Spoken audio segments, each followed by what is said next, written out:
मेरा ਜਿਹੜਾ ਬਰਥ ਹੈ ਇੱਕ ਬਹੁਤ ਹੀ ਲੋਅਰ ਮਿਡਲ ਕਲਾਸ ਫੈਮਿਲੀ 'ਚ 1963 'ਚ ਹੋਇਆ ਸੀ। ਜਦੋਂ ਮੈਂ ਸਕੂਲ ਪੜ੍ਹਦਾ ਸੀ ਤਾਂ ਮੇਰੇ ਫਾਦਰ ਪੁਰਾਣੀ ਸਬਜ਼ੀ ਮੰਡੀ ਹੁਸ਼ਿਆਰਪੁਰ 'ਚ ਫੜੀ ਲਗਾਉਂਦੇ ਸੀ ਆਲੂ ਪਿਆਜ਼ ਦੀ। ਔਰ ਮੈਂ ਆਪਣਾ ਸਕੂਲਿੰਗ ਜਿਹੜੀ ਹੈ ਗੌਰਮੈਂਟ ਹਾਈ ਸਕੂਲ ਘੰਟਾਘਰ ਤੋਂ ਕੀਤੀ। ਔਰ ਸਕੂਲਿੰਗ ਦੇ ਦੌਰਾਨ ਹੀ ਮੈਂ ਘਰ ਘਰ ਅਖਬਾਰਾਂ ਵੀ ਸੁੱਟਣ ਜਾਂਦਾ ਰਿਹਾ ਸਵੇਰੇ। ਗ੍ਰੈਜੂਏਸ਼ਨ ਮੇਰੀ ਹੋਈ ਹੈ ਗੌਰਮੈਂਟ ਕਾਲਜ ਹੁਸ਼ਿਆਰਪੁਰ ਤੋਂ। ਔਰ ਪੋਸਟ ਗ੍ਰੈਜੂਏਸ਼ਨ ਜਿਹੜੀ ਹੈ ਉਹ ਮੈਂ ਦੁਆਬਾ ਕਾਲਜ ਜਲੰਧਰ ਤੋਂ ਕੀਤੀ ਹੈ। ਉਸ ਤੋਂ ਬਾਅਦ ਜਿਸ ਤਰ੍ਹਾਂ ਮੈਂ ਦੱਸਿਆ ਵੀ ਆਪਣਾ ਜਿਹੜਾ ਜ਼ਿੰਦਗੀ ਦਾ ਕੈਰੀਅਰ ਮੈਂ ਘਰ ਘਰ ਅਖਬਾਰਾਂ ਸੁੱਟਦਾ ਰਿਹਾ। ਇਸ ਦੌਰਾਨ ਮੈਂ ਫਿਰ ਕਰਿਆਨੇ ਦੀ ਦੁਕਾਨ 'ਤੇ ਵੀ ਕੰਮ ਕੀਤਾ, ਫਿਰ ਬਜਾਜੀ ਦੀ ਦੁਕਾਨ 'ਤੇ ਵੀ ਕੰਮ ਕੀਤਾ। ਔਰ ਸਕੂਲਿੰਗ ਦੇ ਦੌਰਾਨ ਹੀ ਮੈਨੂੰ ਨਾ ਸਵਿਮਿੰਗ ਦਾ ਸ਼ੌਂਕ ਸੀ ਥੋੜ੍ਹਾ ਜਿਹਾ, ਅਤੇ ਉਹ ਸ਼ੌਂਕ ਨੂੰ ਮੈਂ ਫਿਰ ਇੰਨਾ ਤਸ਼ੱਦਦ ਨਾਲ ਇੰਨੀ ਜਿਹੜੀ ਆ ਉਹ ਮਿਹਨਤ ਨਾਲ ਕੀਤਾ ਕਿ 2-3 ਸਾਲਾਂ ਦੇ ਵਿੱਚ ਮੈਂ ਨੈਸ਼ਨਲ ਚੈਂਪੀਅਨ ਬਣ ਗਿਆ। ਪੰਜਾਬ ਦਾ ਮੇਰਾ ਰਿਕਾਰਡ 1982 'ਚ ਬਣਾਇਆ, ਜਿਹੜਾ ਕਿ 25 ਸਾਲ ਕਾਇਮ ਰਿਹਾ। ਔਰ ਉਸ ਮੇਰੀ ਪਰਫੋਰਮੈਂਸ ਨੂੰ ਦੇਖਦੇ ਹੋਏ ਮੈਨੂੰ ਨੌਕਰੀ ਦੇ ਆਫਰ ਆਈਆਂ ਪੰਜਾਬ ਪੁਲਿਸ ਤੋਂ ਵੀ, BSF ਤੋਂ, CRPF ਤੋਂ, ਕਸਟਮਸ ਤੋਂ। ਲੇਕਿਨ ਮੈਂ ਪ੍ਰਾਈਵੇਟ ਜੋਬ ਜਿਹੜੀ ਹੈ ਪ੍ਰੈਫਰ ਕੀਤੀ। ਉਹ DCM ਕੋਟਾ ਜਿਹੜੀ ਹੈ ਰਾਜਸਥਾਨ 'ਚ ਸ਼੍ਰੀ ਰਾਮ ਫਰਟੀਲਾਈਜ਼ ਕੈਮੀਕਲਸ, ਮੈਂ 4-5 ਸਾਲ ਉੱਥੇ ਨੌਕਰੀ ਕੀਤੀ। ਲੇਕਿਨ ਜਿੱਦਾਂ ਹੀ 84 ਦੇ ਦੰਗੇ ਹੋਏ ਇੰਦਰਾ ਗਾਂਧੀ ਦੀ ਮੌਤ ਤੋਂ ਬਾਅਦ, ਪੰਜਾਬ ਤੋਂ ਬਾਹਰ ਜਿਹੜੇ ਸਿੱਖਾਂ ਦੇ ਹਾਲਾਤ ਬਹੁਤੇ ਸੁਖਾਵੇਂ ਨਹੀਂ ਸੀਗੇ। ਅਤੇ ਅਲਟੀਮੇਟਲੀ ਫਿਰ ਮੇਰੀ ਨੌਕਰੀ ਕੋਟੇ ਸੀ ਰਾਜਸਥਾਨ 'ਚ, ਅਤੇ ਉੱਥੋਂ ਫਿਰ ਮੈਂ 85 ਦੇ ਸ਼ੁਰੂ 'ਚ ਮੈਂ ਨੌਕਰੀ ਛੱਡ ਕੇ ਫਿਰ ਆਪਣਾ ਸਾਡਾ ਫੈਮਿਲੀ ਦਾ ਬਿਜ਼ਨਸ ਜਿਹੜਾ ਸਬਜ਼ੀ ਮੰਡੀ ਸਾਡਾ ਆੜਤ ਦਾ, ਫਿਰ 1985 ਤੋਂ 1992 ਤੱਕ 7 ਸਾਲ ਮੈਂ ਉੱਥੇ ਕੰਮ ਕੀਤਾ।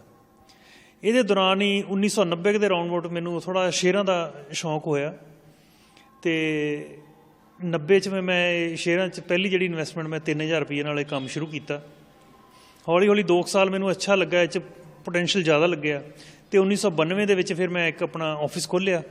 ਔਰ ਆਪਣਾ ਜਿਹੜਾ ਸਬਜ਼ੀ ਮੰਡੀ ਜਿਹੜਾ ਸਾਡਾ ਮੇਰਾ ਕੰਮ ਸੀਗਾ ਫੈਮਿਲੀ ਬਿਜ਼ਨਸ ਸਾਡਾ, ਉਹ ਮੈਂ ਛੱਡ ਦਿੱਤਾ।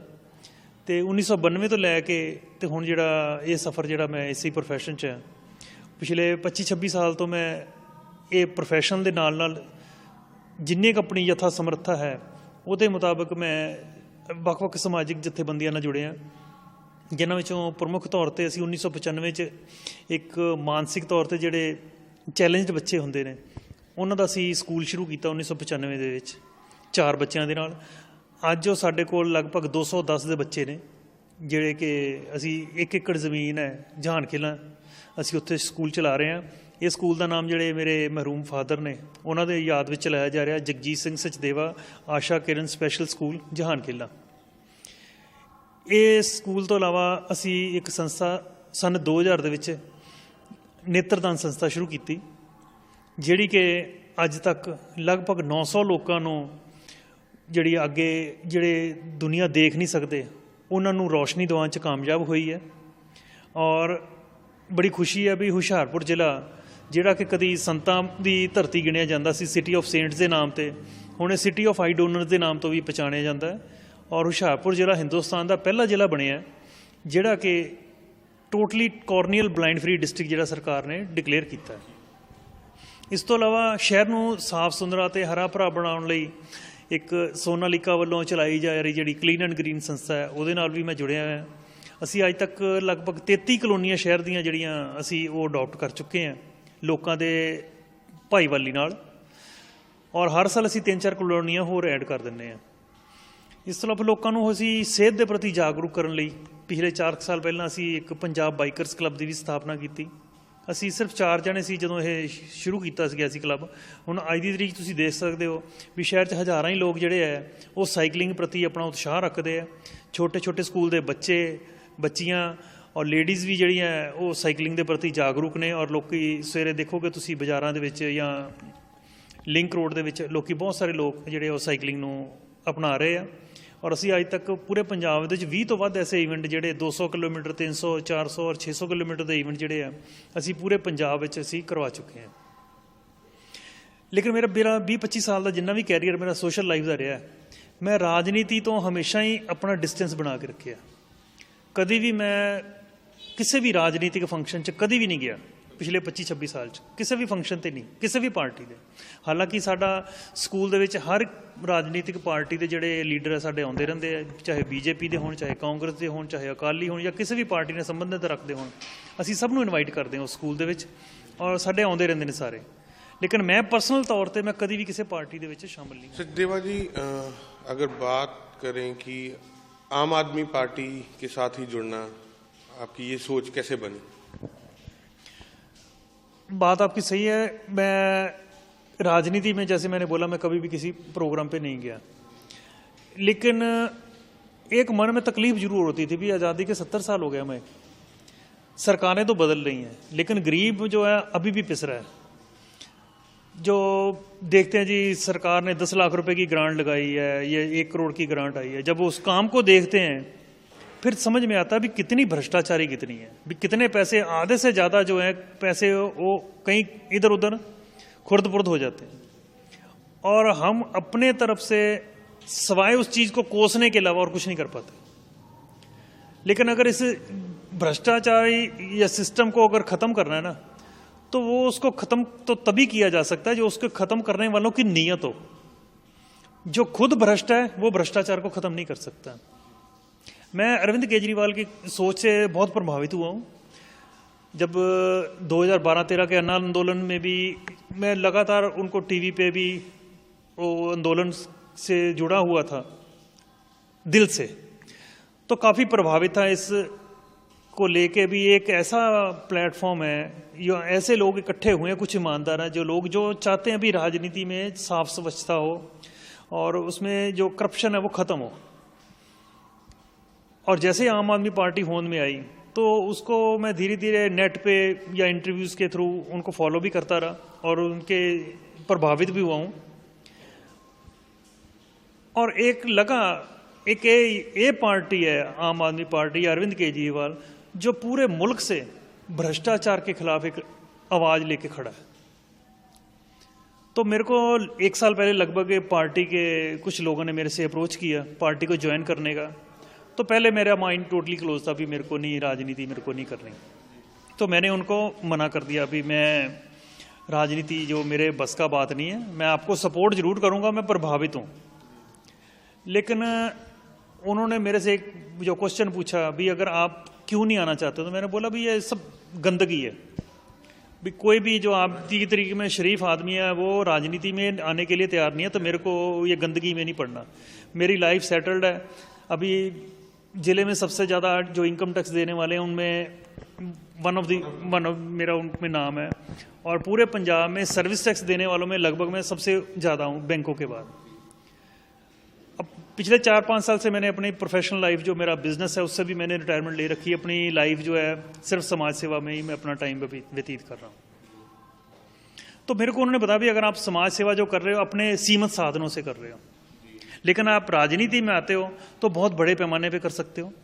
जो राजनीति का पहला उद्देश्य है लोगों की, जो दबे कुचले लोग हैं उनकी आवाज़ को पहुँचाना, उनका न्याय दिलवाना। तो ये आप अपने पर्सनल लेवल पे नहीं कर सकते, एक राजनीतिक प्लेटफॉर्म चाहिए। तो मेरा माइंड जब ओपन हुआ तो फिर मैंने अल्टीमेटली यस किया। फिर मैंने ये पार्टी ज्वाइन की। कि मैं इसी पार्टी इसलिए ज्वाइन की क्योंकि यही एक पार्टी है जिसमें कि करप्शन, क्रिमिनल लोगों की कोई जगह नहीं। पंजाब का उसमें ज़्यादातर कांग्रेस या अकाली दल या बीजेपी, इनकी समझौते की सरकार या कांग्रेस पार्टी की सरकार, यही सरकारें रिपीट होती रही हैं और लोग इसी में सफ़र करते रहे हैं। आपको लगता है कि पंजाब में पहली बार किस्मत आजमा रही आम आदमी पार्टी का सुनहरा भविष्य होगा? बिल्कुल सही बोला। लेकिन जैसे हमने बोला भाई 70 साल हो गए इस मुल्क को आज़ाद हुए, चाहे पंजाब में ले लें चाहे केंद्र में ले लें, सरकारें बदलती रही हैं। कभी ये आ गई, कभी वो आ गई, कभी ये आ गई। सरकारें बदली हैं लेकिन गरीब आदमी के दिन नहीं बदले हैं। गरीब आदमी गांव में चले जाएं, आप रिमोट एरिया में चले जाएं, इवन सिटी में भी कई ऐसी जगह हैं जो आज भी गुलामी की ज़िंदगी जी रहे हैं। मैं देख के तरस आता है लोगों के ऊपर भी। एक छोटे छोटे कमरे में 15-15 लोग रह रहे हैं, पीने के लिए उनके पास पानी नहीं है, कोई गली नाली बनी नहीं है, बिजली के कनेक्शन मिले हुए हैं उनको, लेकिन सुविधा के नाम पे जीरो, कुछ भी नहीं है उनके पास, कोई सेहत व्यवस्था नहीं है। तकलीफ सबसे बड़ी ये है अभी जो अभी ये सरकारें हैं ना, इन्होंने गरीब आदमी को गरीब ही रखना है, कभी ये सोच रही नहीं उनको अमीर करने की। उनकी सोच हमेशा रही है भी लोग जो गरीब हैं गरीब रहें, गरीब रहेंगे तो उनको कुछ चंदा दे दो, कुछ सब्सिडी के नाम पे कुछ उनको लॉलीपॉप दे दो, और इलेक्शन जब आए हमारी वो जय जयकार करें और हमें वोट डालते रहें। ये दोनों बाकी जितनी भी रवायती राजनीतिक पार्टी रही हैं, इन्होंने 70 साल में लोगों को जात के नाम पे, धर्म के नाम पे आपस में उलझाए रखा है। कोई धर्म के नाम पे अब वोट मांगता है, कोई जाति के नाम पे मांगता है, इंसानियत के नाम से तो कोई बात ही नहीं करता। कैंपेन कर रहे हो तो लोग आपको कैसी समस्याएं बता रहे हैं, क्या क्या समस्याएं सामने आ रही हैं सुनने को आपके, कि क्या दूर किया जाए, उनके कौन से काम नहीं हो रहे, ऐसी कौन सी समस्याएं हैं? देखो, सरकार का सबसे पहला, आम आदमी जो एक साधारण इंसान है वो चाहता क्या है? उसको यही चाहिए कि उसके बच्चों के लिए अच्छी शिक्षा का प्रबंध हो। दूसरा, घर में खुदा ना खास्ता कभी कोई बीमार हो जाए तो उसको अच्छी सेहत व्यवस्था मिले। तीसरा, उसका काम धंधा जो कर रहा है या नौकरी कर रहा है वो शांतिपूर्वक कर सके। और चौथा, उसका जो गली नाली है, जो उसकी छोटी मोटी समस्या है, वो उसकी सॉल्व हो जाए, पीने का पानी मिल जाए। इससे ज़्यादा आम बंदे की कोई इच्छा होती नहीं है। लेकिन हम देखें भी, ये दोनों पार्टियां ये कहाँ तक ये देने में कामयाब हुई हैं। आज की तारीख में जो सरकारी स्कूल हैं वो बंद के होने की कगार पे हैं। जो प्राइवेट स्कूल हैं वो बिजनेस, उनको सरकार ने प्रमोट किया हुआ है, और जो गरीब आदमी की पहुंच से बाहर चलेगी प्राइवेट एजुकेशन, वो फीस नहीं दे सकता। जिसके घर में रोटी के लाले हैं वो फीस नहीं दे सकता। तो अल्टीमेटली क्या है, वो सरकारी स्कूलों में बच्चे पढ़ते हैं, और जहाँ पे जो शिक्षा का स्तर है वो इतना नीचे का है, तो अल्टीमेटली उसको अच्छी नौकरी नहीं मिलती। नहीं, अगर बाप उसका रेडी लगा रहा है तो वो खुद भी रेडी लगाता है, तो मतलब गरीब का गरीब ही रहेगा। और अस्पतालों की हालात देख लो, वहाँ पे डॉक्टर नहीं है। सरकारी अस्पताल जो बूचड़ खाने के करीब बन गए हैं, और प्राइवेट जो अस्पताल अच्छे हैं वहाँ पे जो गरीब आदमी उसकी फीस नहीं दे सकता या दवाई का खर्चा नहीं कर सकता। तो ये दोनों में टोटली नाकाम रही है 70 साल से ये सब दोनों पार्टियाँ। अगर तरक्की हुई है 70 साल में तो सिर्फ भ्रष्ट नेताओं की, या भ्रष्ट जो अफसर हैं करप्शन करते हैं, सिर्फ उन्हीं लोगों की, नेताओं की ये इस देश में तरक्की हुई है। गरीब आज भी पिसता जा रहा है। इतने दुख की बात है भाई, सरकार की नीतियां ऐसी बन रही हैं जिसमें सबसे ज्यादा गरीब पिस रहा है। सब्जी मंडी की बात ले लें, वहां पे फड़ी लगाता है जमीन के ऊपर, तिरपाल बिछा के बंदा अपने परिवार को पालने के लिए शाम को 300-400 रुपये वो कमाता है, तो उसकी जेब से 150-200 रुपया शाम को निकाल लिया जाता है। ये हफ्ता वसूली जो है सरकार ने लाइसेंस दे रखे, भाई ऐसी क्यों पॉलिसी बना रहे हो जिसमें गरीब का शोषण हो। एक रेडी वाला है, वो चाय बेचता है, छिक्के में 10-10 रुपये 8-8 रुपये की चाय बेच रहा है, और 200-300 शाम को कमाता है, आप उसकी जेब से 150 रुपये निकाल लेते। आगे की बात में दिल्ली के मुख्यमंत्री अरविंद केजरीवाल और आम आदमी पार्टी के कन्वीनर 10 दिन की यात्रा पे निकले थे पंजाब में। जहां भी उनकी कोई ना कोई रैली संबोधित होती है या कुछ भी होता है, कोई भी उनका प्रोग्राम होता है, उसमें कांग्रेस की महिला कार्यकर्ताएं विरोध करती हैं। कभी कोई चूड़ियां फेंकी जा रही हैं, कभी कुछ किया जा रहा है। इसके बारे में क्या ओपिनियन है? ये तो उनकी मानसिकता दर्शा रही है। अभी पंजाब में क्या हालात हो गए हैं, कांग्रेस हो या अकाली हो या बीजेपी हो, ये सब मिलके चुनाव लड़ रहे हैं। ये सब यही दिखा रहे हैं, अरविंद केजरीवाल का इतना विरोध कर रहे हैं, ऐसे जैसे पंजाब की जितनी समस्याएं हैं, नशे की हो, रेता बजरी के व्यापार की हो, सरकारी ट्रांसपोर्ट की हो, जो भी पंजाब की समस्याएं हैं उसका जिम्मेदार सिर्फ अरविंद केजरीवाल है। ये ऐसे शो कर रहे हैं, जबकि उसकी सरकार तो यहाँ पे एक दिन भी नहीं थी। ये सारी समस्याएं जो इन्हीं पार्टी, रवायती पार्टियां इन्हीं की दी हुई हैं। और सरकारी ट्रांसपोर्ट देख लो, वो भी सब खत्म कर रही है। प्राइवेट बसें अपनी चला रही हैं, चाहे वो कांग्रेस की हो, चाहे बीजेपी की हो, चाहे वो अकालियों की हो, सब ने अपनी अपनी बना रखी है। कोई भी ऐसा धंधा नहीं छोड़ा पंजाब का जिनमें उनकी हिस्सेदारी ना हो। इंडस्ट्री बंद हो रही है, बेरोजगारी बढ़ रही है। आज के नौजवान को देखो, नौकरी नहीं मिल रही। घर घर जाके देखो, लोग नौजवान टेक्निकल बीटेक एमटेक करके एमबीए करके बेरोजगार घूम रहे हैं, क्योंकि पंजाब में इंडस्ट्री जो है वो भी सब खत्म कर रहे हैं। सब में हिस्सा मांग रहे हैं। ये पिछले कुछ टाइम से आम आदमी पार्टी की तरफ ध्यान दिया जाए तो देखने में आया है कि कुछ उच्च नेता काफ़ी बड़े बड़े स्कैंडल्स में फंस गए। अगर पंजाब की बात की जाए तो छोटेपुर की बात कर सकते हैं। तो इन सब के चलते क्या आपको लगता है कि कहीं ना कहीं पंजाब में आपका कुछ ना कुछ गिराव हो रहा है? अगर देश को सुधारना है ना, तो दो चीजें को सबसे पहले एक कानून बनाने पड़ेंगे, दो, तो ये देश का भविष्य सुधर सकता है। सबसे पहला, जो भ्रष्टाचार के जो जननी सबसे बड़े सोर्स है ना, वो सबसे बड़ा कारण तो पॉलिटिकल पार्टी, सबसे बड़ा काला धन जो है पॉलिटिकल पार्टियों के पास है। सरकार को जो पीपल रिप्रेजेंटेटिव एक्ट जो है उसमें सुधार लाना होगा, उसमें संशोधन करना होगा। जितनी भी पॉलिटिकल पार्टीज हैं उनकी जो फंडिंग, जो डोनेशन को आ रही है और कहाँ खर्च की जा रही है, वो आरटीआई के अंडर है। एक आम आदमी पार्टी हिंदुस्तान की एक सिंगल ऐसी पार्टी है जो 2013 से, जब से उसका वजूद आया है, तब से ये डिमांड कर रही है भी जो पॉलिटिकल फंडिंग जितनी भी है वो आरटीआई के अंडर आए। बाकी सब पार्टियां जो इसका विरोध कर रही हैं, क्यों कर रही हैं? ऑब्वियस रीजन, क्योंकि 2 नंबर का पैसा किसी से लेते हैं 1 करोड़ 2 करोड़, और उसकी जो रसीदें काट देते हैं कैश में 20-20 हजार की काट देते हैं। उसके कानून में लिखा भी 20 हजार तक की जो आप डोनेशन लेते हो उसका आपको सोर्स बताने की जरूरत नहीं है। जबकि आम आदमी पार्टी के सिर्फ हिंदुस्तान में ऐसी पार्टी है, अगर आप उसको 1 रुपए का भी डोनेशन देते हो, आपका नाम उनकी वेबसाइट पे आ जाता है, उसकी वेबसाइट में जो डिटेल्स है उसमें आ जाएगा। पहली बात ये भी, सरकार अगर सीरियस है ब्लैक मनी को टैकल करने के लिए तो उसको ये कानून संशोधन करना होगा। दूसरा, जितने भी क्रिमिनल्स हैं जिनके ऊपर सरकार, कई बार जी पॉलिटिकल मेरे ओपोनेंट ने केस किया हुआ है, चलो वो समझ में आता है, लेकिन जिन लोगों को अदालतों ने सजा दे दी हुई है, वो कन्विक्टेड हैं, वो उनको टिकट ना दिया जाए, उनको पार्टी से, राजनीति से बाहर का रास्ता दिखाया जाए। लेकिन बदकिस्मती हिंदुस्तान की ये है, लोगों को जेल हुई है, क्रिमिनल्स को, वो जेल के अंदर बैठे इलेक्शन लड़ रहे हैं। ये कहां तक? जो क्रिमिनल माइंड है वो क्या लोगों का भला करेगा?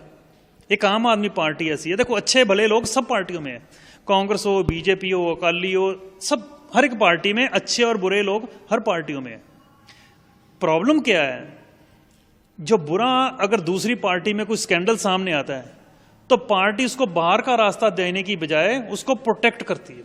सिर्फ एक आम आदमी पार्टी ऐसी है जिसके किसी भी नेता, चाहे वो एमएलए हो चाहे मिनिस्टर हो, उसके खिलाफ कोई भी सबूत सामने आता है तो अदालत तक वेट नहीं करते, विदिन 24 उसको बाहर का रास्ता दिखाते हैं। ऐसे अपने 4 केस ऑलरेडी किए हुए हैं दिल्ली के, जो एमएलए या मिनिस्टर थे, सिर्फ ये प्रूव हुआ भी उन्होंने पैसे मांगे या जाली डिग्री थी या कुछ भी जो एक नेता को शोभा नहीं देता वो काम किए, तो उनको 24 घंटे में पार्टी ने बाहर का रास्ता दिखाया। दूसरा, जैसे आपने बात की सुच्चा सिंह छोटेपुर की, उनके ऊपर बहुत सारे इल्जाम, दिल्ली में जो लोग जाते थे, जैसे अरविंद जी 9 से 11 2 घंटे रोज जनता से मिलते हैं, तो वहाँ से लोग, पंजाब के बहुत ज़्यादा लोग जा रहे थे वहाँ पे मिलने के लिए, और लगातार लोग उनकी कंप्लेंट कर रहे थे, जी टिकट के नाम पे हमसे पैसे मांगे जा रहे हैं, लेकिन ये बातें कर रहे थे बिना सबूत के।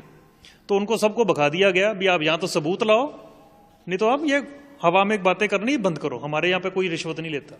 लेकिन एक शख्स ने उसको प्रूफ दिया, 2 लाख रुपया मेरे से लिया, उसका प्रूफ दे दिया, खुद इंक्वायर किया, ओके भी वाकई पैसे लिए गए। इसका मतलब ये जो पहले भी जो कंप्लेंट्स आ रही थी उनमें भी कहीं ना कहीं कुछ सच्चाई थी। लेकिन पार्टी के पास अभी सामने 2 रास्ते हैं, एक तो इस चीज को अपने छुपा के रख लेती, इलेक्शन 2017 के हो जाते, उसके बाद इसको एक्सपोज करके बाद में एक्शन ले लेती। लेकिन हमारी पार्टी जो है करप्शन के नाम पे 0 टॉलरेंस रखती है, चाहे उसका जो मर्जी खामियाजा भुगतना पड़े, कभी करप्शन पे ऊपर कंप्रोमाइज नहीं करना। वो 2 लाख के रिश्वत के रूप में पंजाब के प्रधान को जो बाहर निकाल सकती है, तो आप समझ सकते हो भी, चाहे करप्शन 2 लाख की हो चाहे 2 करोड़ की हो। हालांकि बाकी पार्टियों का जो स्टैंडर्ड है 1000 करोड़ से नीचे का नहीं है करप्शन में, वो तो 2 लाख को कुछ भी नहीं मानती, लेकिन हमारे चाहे 2 रुपए कुछ भी हो, करप्शन के नाम पे 0 टॉलरेंस है।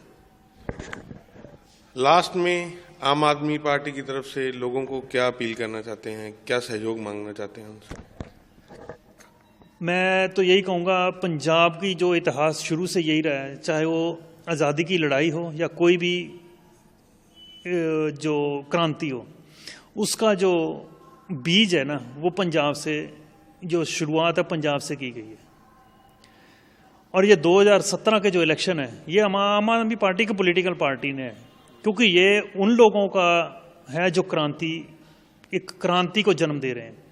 ये क्रांति की शुरुआत है 2017 पंजाब के।